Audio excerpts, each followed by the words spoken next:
Hello Virgo, great to have you here. My name is Shauna. Today's reading is a general love forecast for November 2025.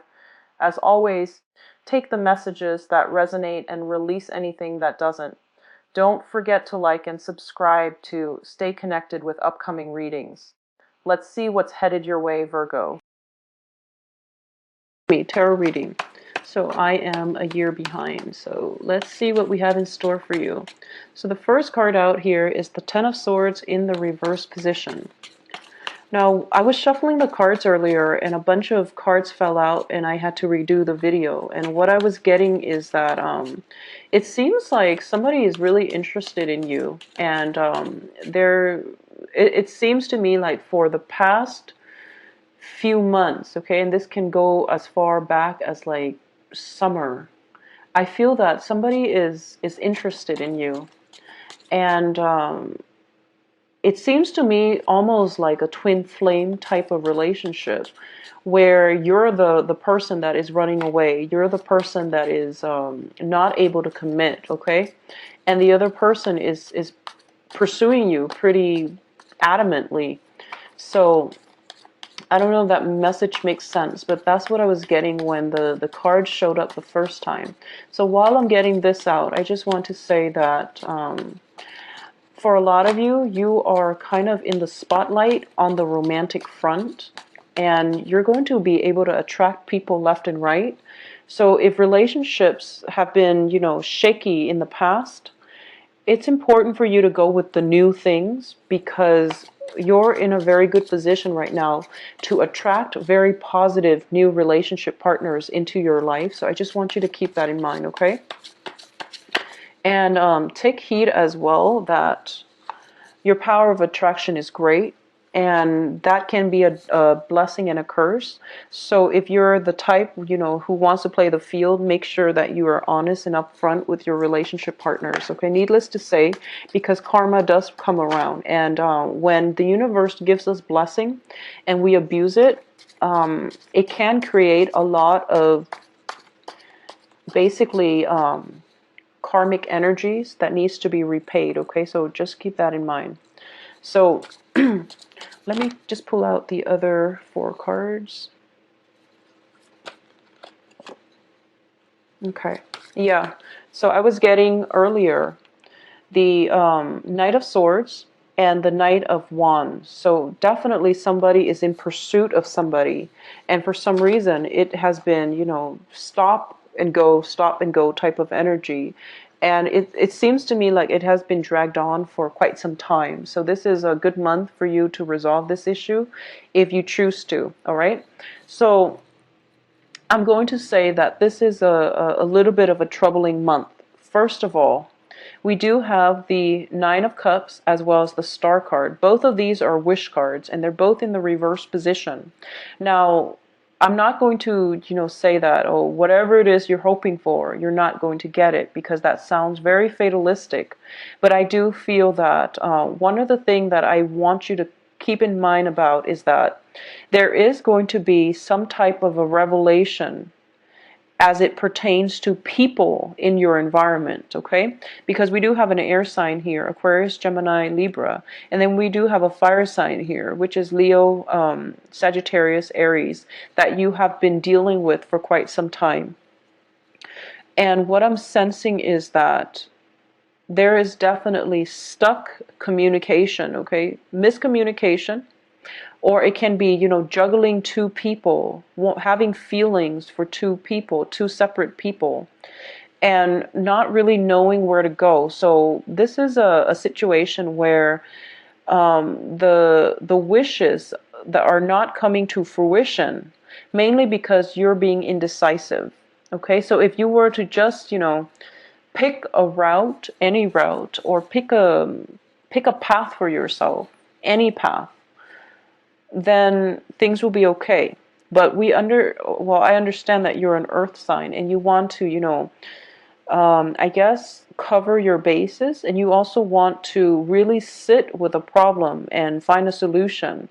So you might not act fast enough. But I do feel that because this has been something that was dragging on, feeling like this is a situation where, enough is enough. You really need to take some type of action here. And a lot of you are kind of fearful of making the wrong choice, because this seems to me like you are very emotionally invested in it. And it seems like it's going to be one of those major life-changing decisions for you. And it can play out in different ways for a lot of different people, but the star is basically the shining light. This is a spiritual guidance. It's also a shining light where the stars are coming out in a time of darkness so that you can find your way and move forward, okay? So I feel that for a lot of you, this is a major life-changing event, life-changing decision. And you're not making a move mainly because you know that it's going to affect you on a very fundamental level. Okay, so you're still pretty much weighing out the pros and cons, and the whole waiting process is torturous, but you don't know what else to do. Take control of your life, and don't give your power away. Take control of your life and make up your mind what you want to do, and trusting your intuition. Trust your intuition, and just know that things will be okay. It is also the time of Mercury for you to sit with your.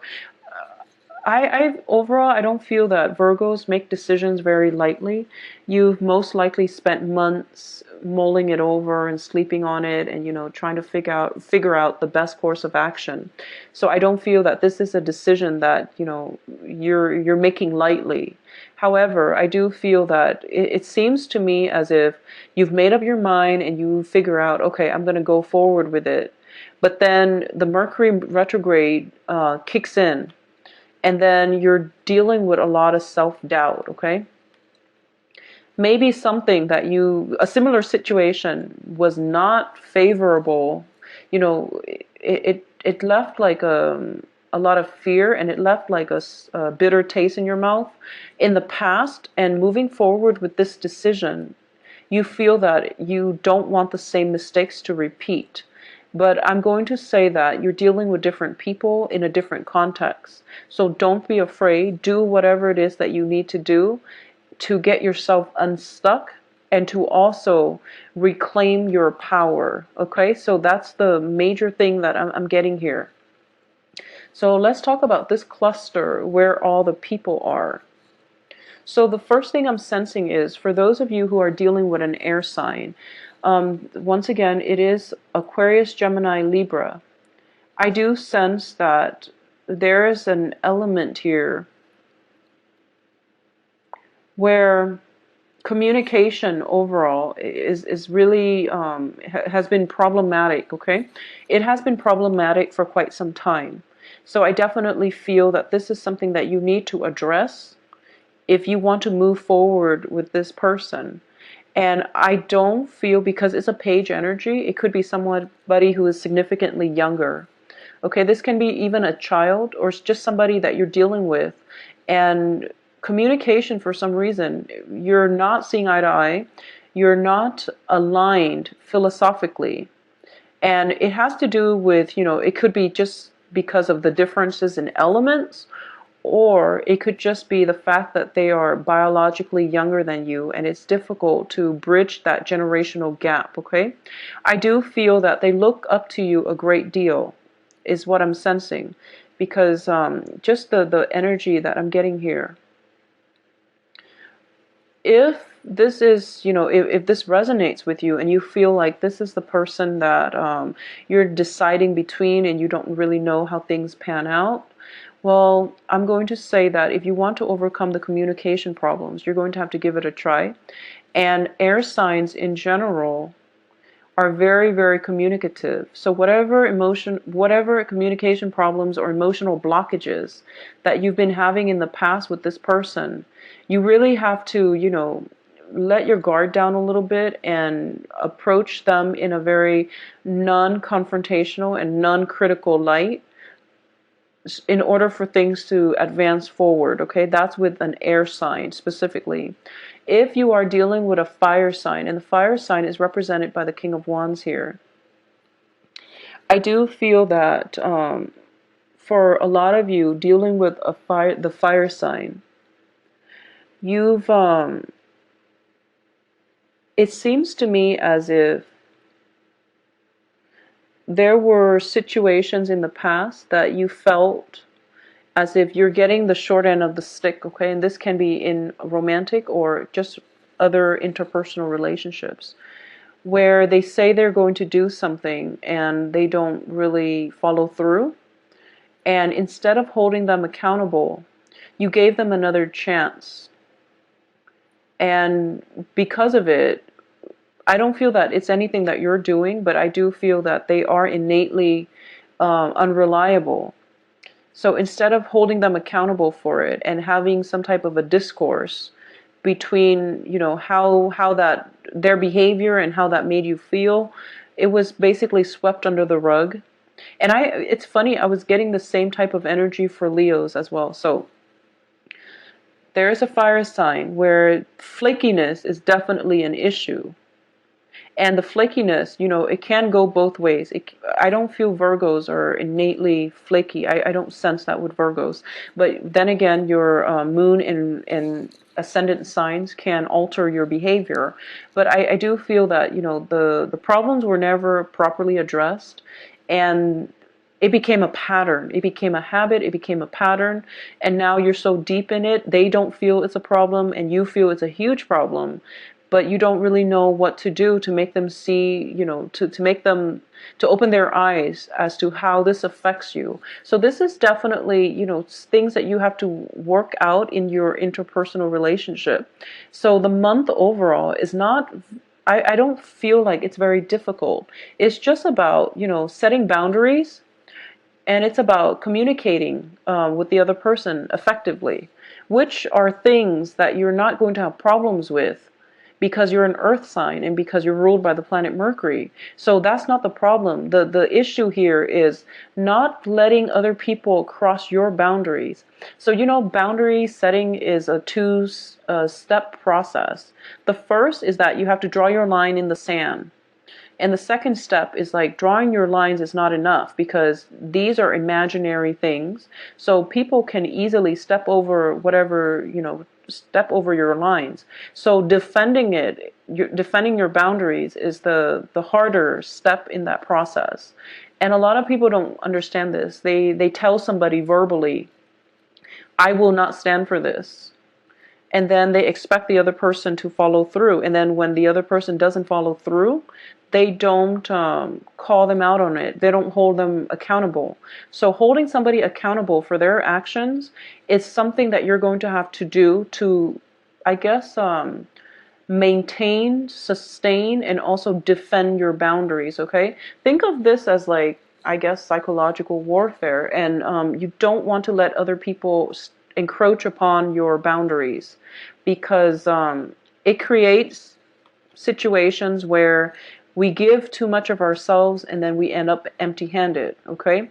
It allows other people to, it basically sends out mixed signals, and then other people will basically push, or they will test to see how much they can get away with. So I feel that for a lot of you, setting boundaries and defending your boundaries is going to be required of you, especially for this year, okay? That's the main theme that I'm sensing for, and also just thinking very critically about solutions to problems. This is the only thing that I am sensing coming through for you. It's pretty straightforward, but I do feel that it is going to be a little bit difficult because I sense that for a lot of you, you really like a person, in whoever it is, the air sign or the fire sign. You really like them and you feel that, okay, I don't want to impose myself upon them, mainly because I don't want them to leave. I don't want to turn them off. I don't want them to feel or think a certain way about me. And you really have to keep in mind that I feel for a lot of you, the first message that I was getting is coming back in, which is that they've actually liked you for quite some time. And I feel that no matter what you do, they're still going to like you, okay? But they have some learning that they need to do. They have some growing up that they need to do. So it would be in your best interest to kind of take their hands and lead the way, okay? They're not going to be repulsed by you. No matter what you do to maintain your boundaries, they will understand. And that's why I'm saying that. I'm seeing here that the the wish fulfillment will only come in when we know what we want and we work to achieve what we want and we're headed in the right direction, okay? So this is we have the two wish cards in the reverse, and that's why I say don't make it fatalistic, okay? And I feel that if you're afraid of turning somebody off just because you want to, set the ground rules, don't be afraid. Ground rules are important. And if you don't do it, I do feel these two characters, they have ways of throwing you off balance, is what I'm sensing, okay? Aside from that, I do sense that financially for this month, I don't feel that you're going to hit major obstacles or anything like that. But I do sense that some type of travel is also in the trip. So you're solidifying some type of plans. You're planning things out right now, and that's what you're trying to sort through. I also feel as if this is the month where there's a lot of celebrations. Like you're going out a lot and you can be physically overtaxed and you're going to start to feel it. Okay, so take some time off to rest. I feel almost like, feeling physically drained, feeling very physically drained, and also feeling very, very mentally taxed, okay? So that's something that you're going to have to sort through in order for you to find your equilibrium, all right? For a minority of you who are in established relationships, I do feel, once again, we have the Hierophant card in the reverse position. So this traditionally indicates to me divorces and things like that, separations.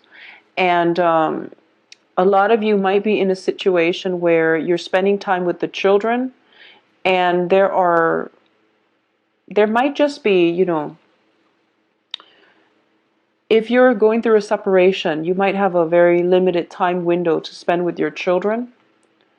And so let's say that you're separated from your ex-partner and you have kids together, and your parenting techniques are very, very different. You want to do things a certain way. You want to be, very on top of the kids, or you want to be very lax. But whoever your ex-spouse is, they have different ideas when it comes to parenting. So these clashes are coming through where you have the kids for part of the time, and you tell the child to do something and they try to tell you, but mom or dad wants us to do it this way. And it's really difficult to discipline a child when, the ground rules are not consistent between two separate households, okay? So, like I said, going back to the original comment, ground rules are very, very important because I feel like you're dealing with a younger energy and they're very malleable. So as long as you lay down the ground rules, they are going to be able to obey you, basically. But I do feel that there is somebody a little bit sneaky in your environment. This can be the air sign, okay? So the air sign, the Gemini, Aquarius, Libra. If you're dealing with this person as a parental figure, for example, if you're their mentor or you're taking care of them or in some way, I feel like they like to push boundaries. So that's why boundaries and setting ground rules would be important. And I feel it seems like you turn your back and they're up to no good. That's what it seems like to me. So if this is a relationship partner and you're starting to feel this way, there's no point in staying in it. And if this is a child, then you're kind of stuck with them. So you have to teach them the right way to behave, and you have to talk to them about personal responsibility, integrity, honesty, and all of those things. But I definitely feel like there's trust issues here, okay? And it's coming from both sides because of lack of consistent boundaries, lack of ground rules, lack of discussion, and just overall trust issues coming in from both sides. So I just want to emphasize that, okay? It's not all in your head, but I do feel that it's not one-sided, meaning that it's not just that you don't trust them. It's just they also don't know where they stand with you. So that's why ground rules, foundation setting, boundary setting is very important, especially if you're dealing with a child. I also feel as well that it's just, for those of you who have recently divorced and are now sharing children, it's very challenging, especially if you are the female Virgo and you're sharing the children with possibly a fire sign. I do feel that the fire sign is not very vigilant when it comes to child rearing. They're not really sure what their kids are up to. I also feel that there is a very lack of structure within the household, so the kids like run the place and they don't really have very strong a firm foundation. So then the how when you take care of them, they destabilize your environment, they destabilize you emotionally. So that's just something you have to work out with the father if he's in the picture, okay? That's just something you have to work out with the father. So I'm sensing that specifically for Virgoan women who have children who are divorced from like a fire sign father figure, or separated from a fire sign father figure, or just have kids, never married, but now are dealing with, joint custodies and things like that. So that's what's coming in. Because of all the reverse cards, I'm going to actually pull out a few more cards I'm going to pull out 3 more for you guys, just to see if there is, yeah, well, we have several. So I do feel that, emotionally for this month, it's a very emotionally exciting month. It can feel like a little bit of an emotional roller coaster. I want to emphasize as well that if you like somebody, I just want to say that they're chasing